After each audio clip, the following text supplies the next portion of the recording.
Welcome to the Unbiological Dad. My name's Keith, and, well, I'm the Unbiological Dad. In this episode, I will talk about some basic resources for those considering fostering, adopting, or for those that will be helping out through kinship care. If you are considering fostering or adopting, first of all, thank you.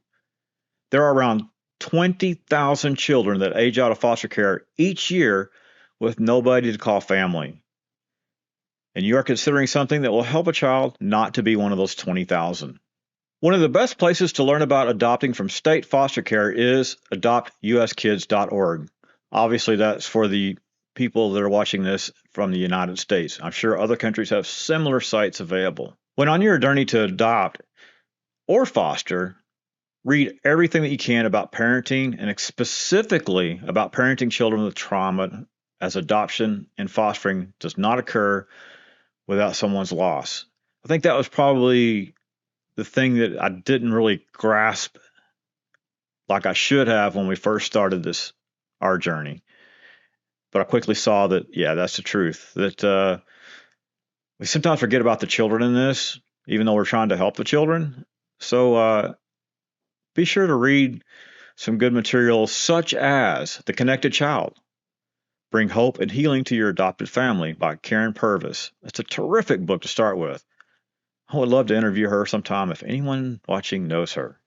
There's a book that I read several years ago prior to our adoption journey called Boundaries.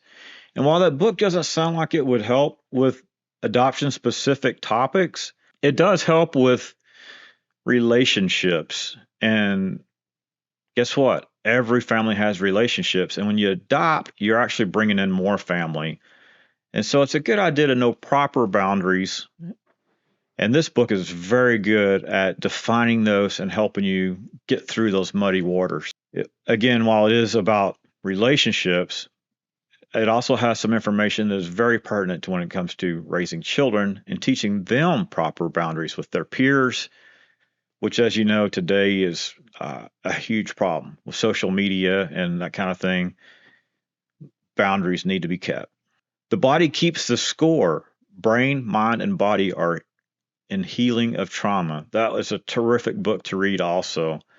That gave me a lot of good information about how the brain deals with trauma and what's going on within it when trauma occurs. We kind of tend to want to think of trauma as something that happens to us at one time and then poof, it goes away. Well, no, it doesn't. It's like some bruises or some scrapes. Sometimes you get a scrape and it goes away quickly, and sometimes you get something that's a little more permanent, sticks around there for a while.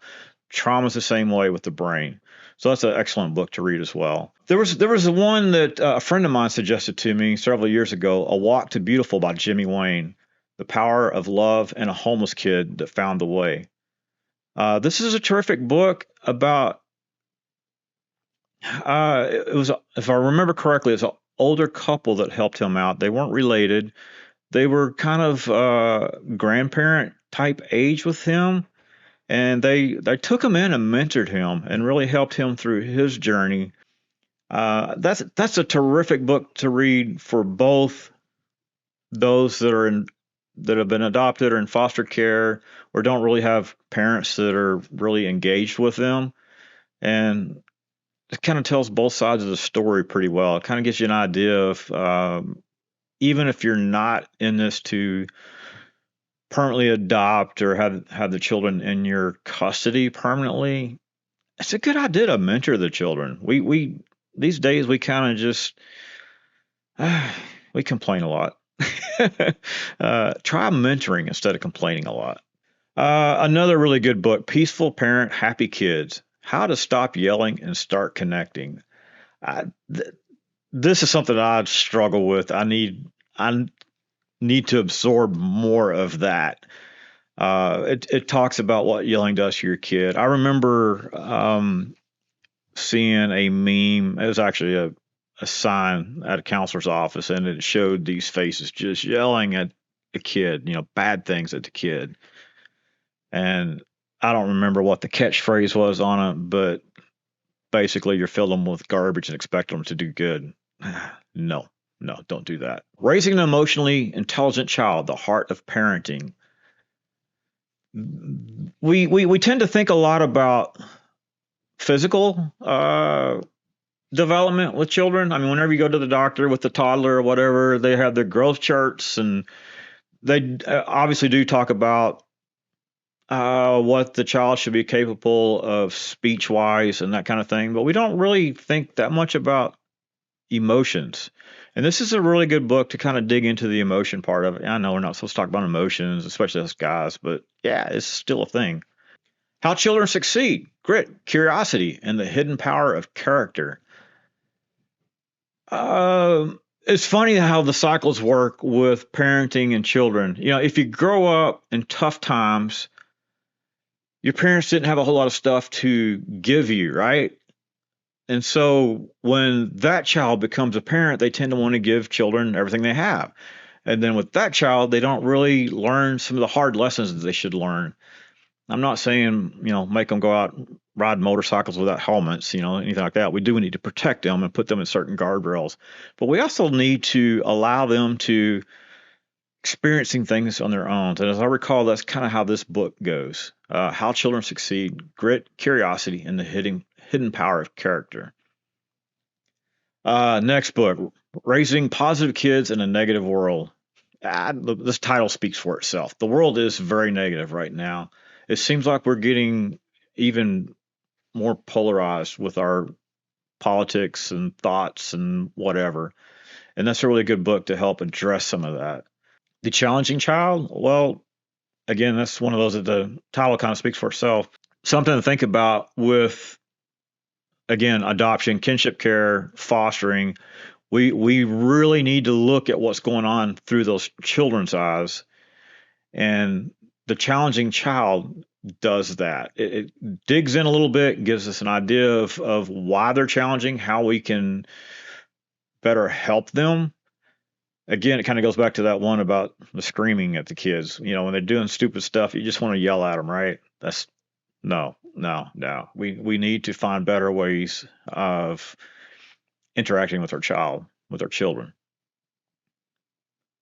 And then one that's it's not specifically a self-help book that I have on this list, the short list right here.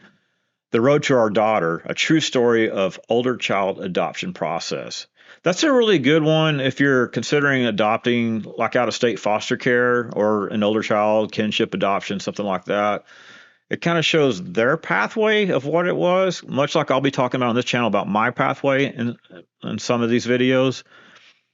Everybody's path is a little bit different, but I think it's good to know what's similar, right? So we can kind of go, well, I guess I'm not the only one going through this, because in the world of adoption and foster, we're talking a smaller percentage of people that do these kind of things. So the people that you normally hang around may not have experienced that. I know when I was younger, I knew of people that had adopted and were adopting, fostering, that kind of thing. But I really didn't know much about what was going on or could be going on within that, about the challenges that they had. So anyway, that's a good book to read. I think it's probably a pretty good book to read prior to adopting too, just kind of give you an idea of what to expect.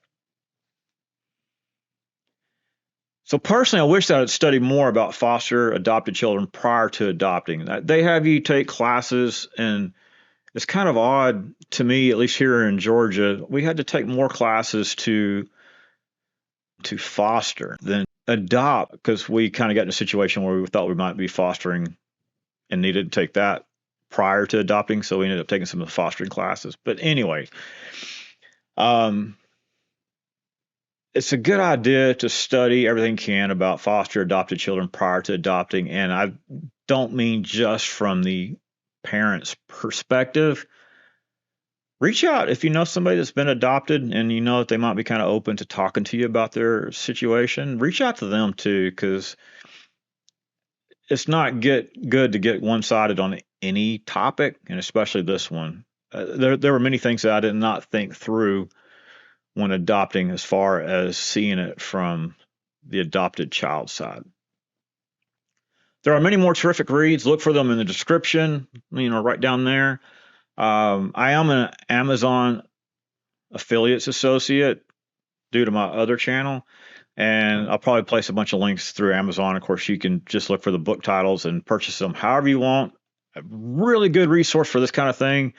I went to the library, and pre-COVID, when I was driving to work mostly every day, I did a lot of audiobooks. I got tired of listening to the radio and hearing the same commercial every day. So I ended up going through the library, and they had a deal where you could download audiobooks and listen to them. And that was a really great way to get through a lot of books, air quotes there, right? Without, well, in dead time, basically. I know you're involved in driving, but you can still listen, right, while you're driving.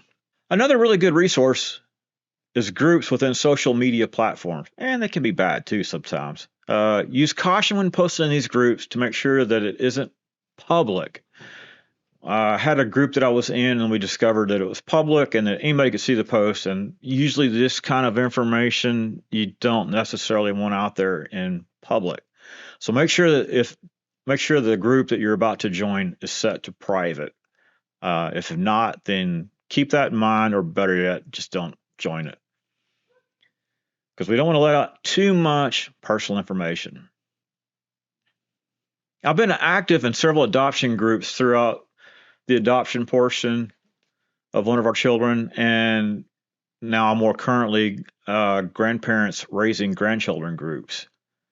I found that the kinship groups, I don't want to say a lot of misinformation. There's a lot of lack of information. With adopting and fostering through the state, you have the mandatory training that needs to be done.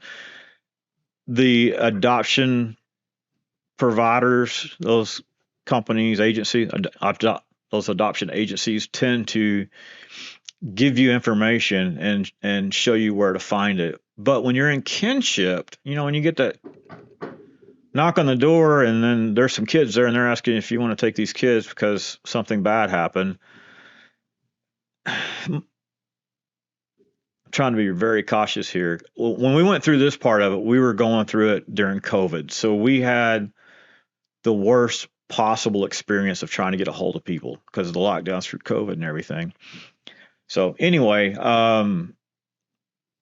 where was I headed with that? Kinship. Yeah. So for the kinship type folks, it's hard to find someone helping you locate resources and information, tell you about the differences between guardianship, custody, adoption, fostering. Why would you want to do any of those over the other?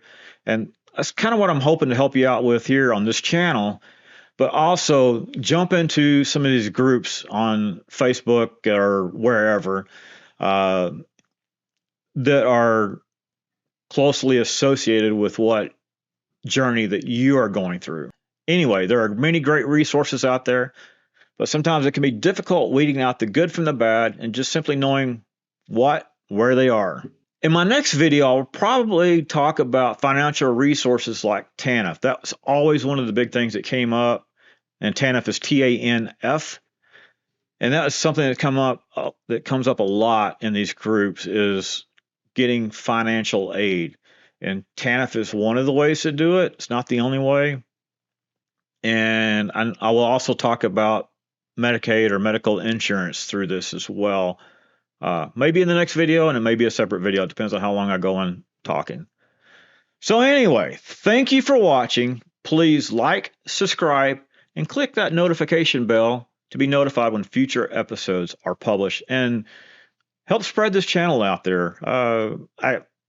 I'm really hoping this becomes a good resource for people that are raising children that are not biologically theirs. So thank you for watching The Unbiological Dad.